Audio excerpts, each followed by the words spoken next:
So Harley back down. Hopefully this is my last video on this thing for sure, but who knows, maybe not. But anyways, Harley seems to have backed down on a lot of their DEI initiatives, which I think was one of the biggest issues a lot of people had. They've sent out a press release, I guess maybe it's not a press release, but they did send out a letter. Anyways, let's have a look.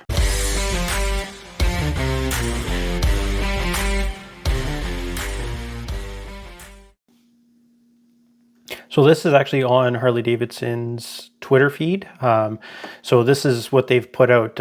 We remain committed to listening to all members of our community as we continue on our journey together as one Harley Davidson. United we ride. And then this is the actual letter that they've put out. So over 120 years, Harley Davidson. I'll include this down in the description so you guys don't have to. I won't read it all to you because some of it's gobbledygook anyways. The one thing that's pretty funny is we are saddened by the negativity on social media over the last few weeks, designed to divide the Harley Davidson community. So I do find that kind of funny. But the first thing they say is, whereas based on our review, we are committed to the following. So for their DEI, the diversity, equity, and inclusion, we see it as every leader's role to ensure we have an employee base that reflects our customers and the geographies in which we operate. It is critical to our business that we hire and retain the best talent and that all employees feel welcome.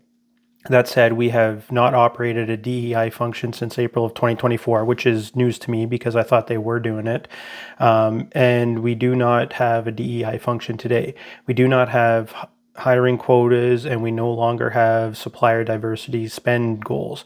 So I think most of the interaction I've had with people out there, this was their biggest issue, is they thought the quality of the motorcycles might actually be going down. So I think this is a big win that they won't be doing this. They're going to be hiring the best people to do the job. And I think that's what most people actually want. This year, I'm not even 100% sure of this business employee resource groups. I don't know what this actually is. So you can read that and maybe someone can let me know what that actually represents. These sponsorships and affiliations, again, this isn't a big issue I have. I know some of them are political, and it's here nor there.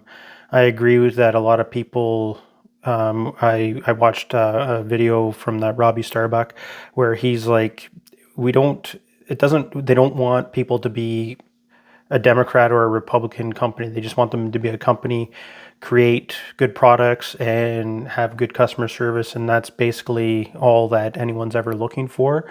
So here they're just basically saying they're going to be donating to more, where is it here? We are reviewing all sponsorship and organizations we are affiliated with. Actions stemming from that ongoing review include all sponsorship activities will now be centrally approved and managed efforts through the company or the Harley Davidson Foundation. So basically what they're going to be doing is looking like to support military members and veterans, as well as first responders, which I mean, everyone, it doesn't matter what walk of life you're from, you can get behind that. I know war, no one likes war, but at least people that have served the country, I think I'm Canadian and I appreciate everything that the US does, so us Canadians could live the way we do, because we wouldn't live the way we do if we weren't the little brother to the US. So, and then also the employee training. So this is taking out any of the quote unquote woke training that they were doing. I think there was mention before of having a white fragility training course, and they're saying they've never done that. They've never mandated it. I think they've just offered it, which is which is fair. And then they end with, we believe having both a broad employee and customer base is good for business, and that ultimately everybody should experience the joy of riding Harley Davidson, which everyone would agree upon. We remain committed to listening to all members of our community as we continue to our journey together as the most desirable motorcycle brand in the world. United we ride. First, apologies for having to listen to me read.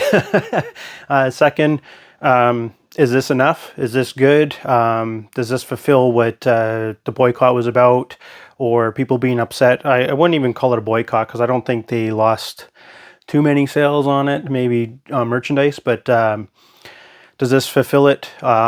Is everyone not angry with Harley Davidson, and is this good enough?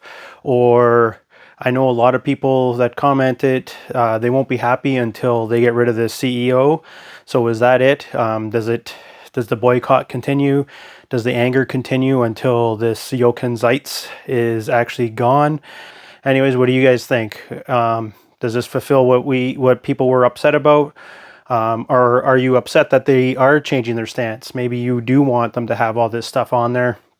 Either way, let me know down in the comments down below. Until next time, later.